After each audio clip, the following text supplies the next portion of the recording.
My first night on call at the new hospital, I encountered my wife, Natalie Warren, who claimed to be on a business trip abroad. She lay on a gurney outside the delivery room, heavily pregnant, blood pooling beneath her. My hand was gripped tightly by a man kneeling at her side, his desperate pleas echoing in my ears. "Doctor, please, you have to save her." The nurse beside me handed him the surgical consent form. "We need a family member to sign before surgery. What's your relationship to the patient?" The man took the pen, his hands trembling as he signed. "She's my wife." My chest tightened at his words, my mind flashing back to a year ago, when Natalie had smiled as she handed me our marriage certificate. "Adrian, from today on, we're officially husband and wife." Sensing my shock, the man looked up with red-rimmed eyes, confusion written across his face. I quickly lowered my head, adjusting the mask on my face, and pushed open the operating room doors. "We'll do everything we can for the patient." But as for the relationship between Natalie and me, I think it had just been declared completely over. After a round of emergency treatment, Natalie's condition stabilized. A colleague beside me lowered her voice to gossip. "I heard these two ended up like this because they were too rough during sex." My hand slowed for a few seconds, my mind drifting to when Natalie proposed to me. "Adrian, marry me. For the rest of my life, except for you, I, Natalie, will never touch another man." "I'm sorry, Adrian.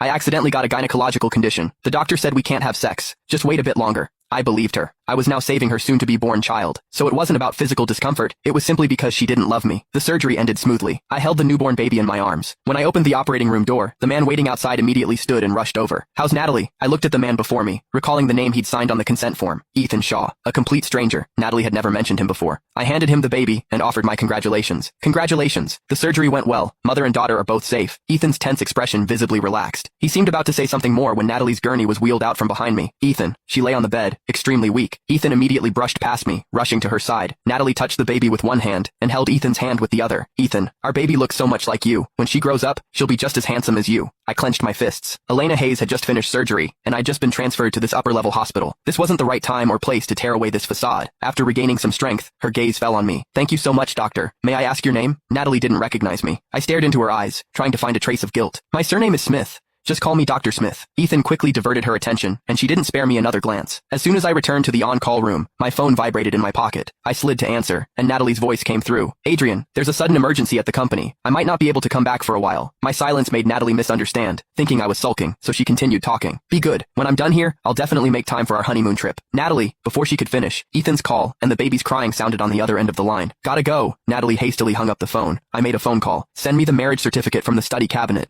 And tell my dad that Natalie cheated. I want him to withdraw all financial support for Natalie starting now." According to the schedule, I was in charge of rounds next. I forced myself to gather my energy and picked up the record sheet. Standing at the door looking through the glass, I saw Natalie and Ethan squeezed together on a small single bed. She nestled in Ethan's arms, one hand gently patting his back. The knock made Natalie's eyes fly open. I put on my mask properly and pushed the door open. The night before she left on her business trip,